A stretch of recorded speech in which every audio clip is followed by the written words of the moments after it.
leads to trouble. Goodbye, Dinah. Goodbye. 여러분은 혹시 주인공 앨리스의 모델이 된 실제 소녀가 존재했었다는 것과 그 소녀의 이름이 앨리스였다는 사실을 알고 계셨나요? 작가 루이스 캐럴은 여자아이의 사진을 찍는 것을 매우 좋아했으며 사진 대부분이 누드거나 농염한 포즈였다는 사실은요.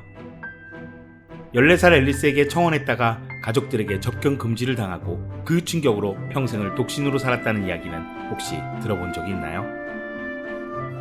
이런 페도필리아 루머로 가득한 그분의 본분이 성직자라면요.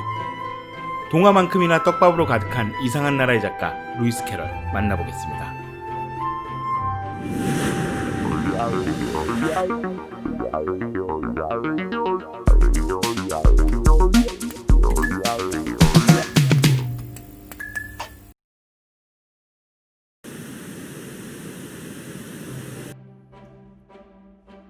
(19세기) 중반 영국 전체를 들썩이게 했던 앨리스 이야기는 빅토리아 여왕의 집무실에도 전해졌다고 합니다. 앨리스의 모험 이야기를 읽고 흥미를 느꼈던 여왕은 신하들을 시켜 캐럴의 저서를 몽땅 가져오라고 명령했다는데요. 흥미진진한 이야기책을 기대했던 여왕은 루이스 캐럴의 책들을 보곤 기겁을 했다고 합니다. 신하들이 가져온 책은 기하학 입문서와 같은 수학 교재들이었다고 하네요. 네, 당시 캐럴은 옥스퍼드 대학에서 수학을 가르치는 교수였습니다. 영국 채셔 지방에서 태어난 그의 본명은 찰스 로이시 더드슨.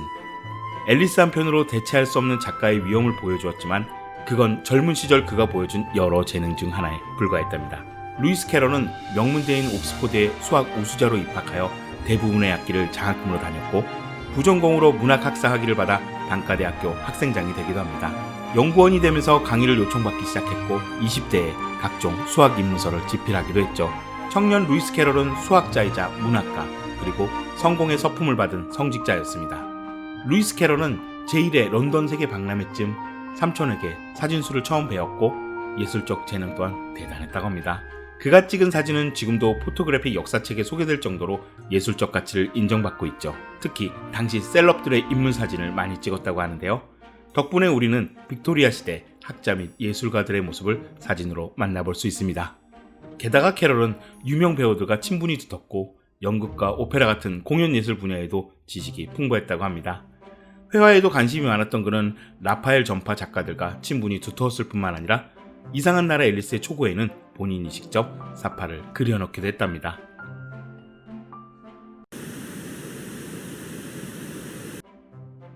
하지만 그에게도 약점은 있었습니다. 앨리스에 등장하는 도도새는 말더듬이인 자신을 표현한 것이라고 하는데요. 자신의 이름을 말할 때 그는 말더듬이 때문에 도디슨이라고 했다고 합니다. 옥스퍼드 시절 촉망받는 학자였지만 정작 말더듬이 때문에 학생들에게는 좋은 평가를 받지 못했고 배우려는 학생도 많지 않았다고 합니다. 성직자임에도 강단에 서본 적이 없고 연극 배우의 꿈도 포기한 걸 봐서는 말더듬이가 생각보다 심했던 것 같습니다. 또 어릴 적 베개를 심하게 앓아 오른쪽 청력을 잃은 그는 대화 중에 말귀를 못 알아듣는 경우가 많았고 안면인식 장애가 심해서 전날 함께 식사했던 사람조차 다음날 못 알아볼 정도였다고 합니다. 캐럴은 이런 핸디캡 때문에 사교 모임에 참석하는 것을 무척이나 꺼려했다고 합니다. 대신 대부분의 시간을 혼자 보냈다고 하는데요. 이따금 옥스퍼드로 팬들이 몰려왔지만 한 번도 이들을 달갑게 맞아준 적이 없다고 합니다. 오히려 도망다니기 일쑤였죠.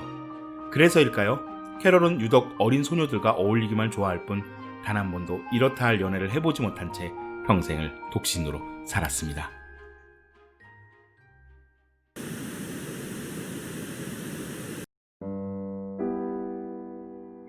옥스포드에서 초급 강사직을 맡을 무렵 헨리 리델이라는 사람이 캐럴이 속한 대학의 학장으로 부임하게 됩니다.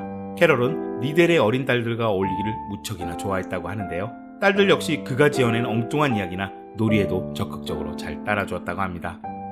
세 딸과 함께 템지강 뱃놀이를 하러 갔던 어느 날 아이들과 보트를 타던 캐럴은 그 자리에서 이야기 한 편을 지어냅니다.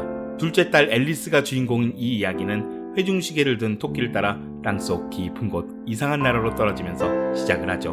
훗날 문학사를 들었다 놓은 이상한 나라의 앨리스는 이렇듯 즉흥적으로 만들어졌답니다. 이야기가 끝나자 소녀들은 환호했고 캐롤에게 이 멋진 이야기를 책으로 엮어달라는 부탁을 했는데요. 몇 달 뒤 존 테니얼이라는 멋진 사파 작가가 동참하면서 한 권의 동화책이 되어 세상 밖으로 나오게 되었답니다.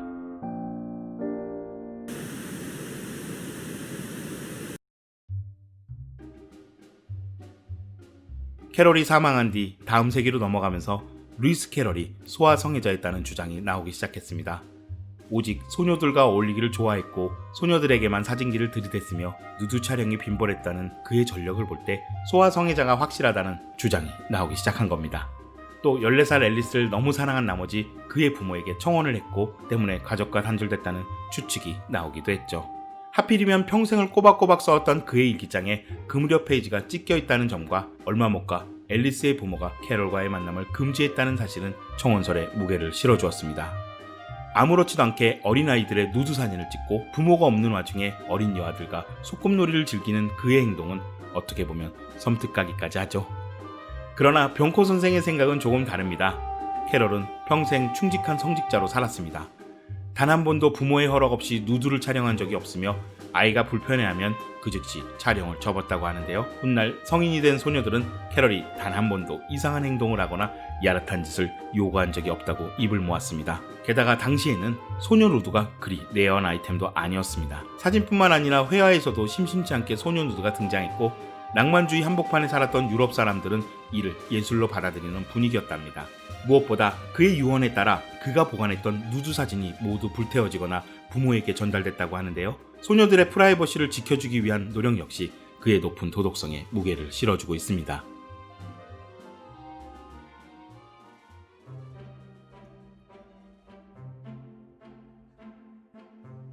자동차가 하늘을 날 수 있다면 막히는 일 없이 시원하게 목적지까지 갈 수 있을 텐데 손을 뻗어 거울의 반대편을 갈 수 있다면 이상한 나라를 만날 수 있지 않을까? 저 다람쥐를 쫓아가면 집채만한 큰 도토리를 찾을 수 있을지도 몰라. 여러분도 한때는 상상력이 풍부했던 아이였을 것입니다. 그러나 어린 시절 꿈꾸던 원더랜드는 지금 어디로 갔나요? 차가 하늘로 날아가려면 큰 날개와 제트 엔진이 필요하고 다람쥐를 쫓아가봤자 숨만 찰 뿐이라는 사실을 알았기 때문일까요? 어쩌면 우리는 턱 밑의 수염과 상상력을 맞바꿨을지도 모르겠습니다. 3편에 걸쳐 빅토리아 시대의 명작 이상한 나라 앨리스를 만나보았습니다. 앨리스와 함께 떠나는 여행 즐거우셨나요? 지금까지 병코 선생의 동화해부와 집도이 병코였습니다. 감사합니다.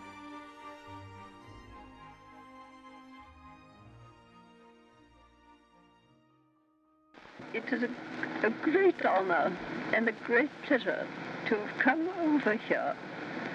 And I think now my adventures overseas will be almost as interesting as my adventures underground were.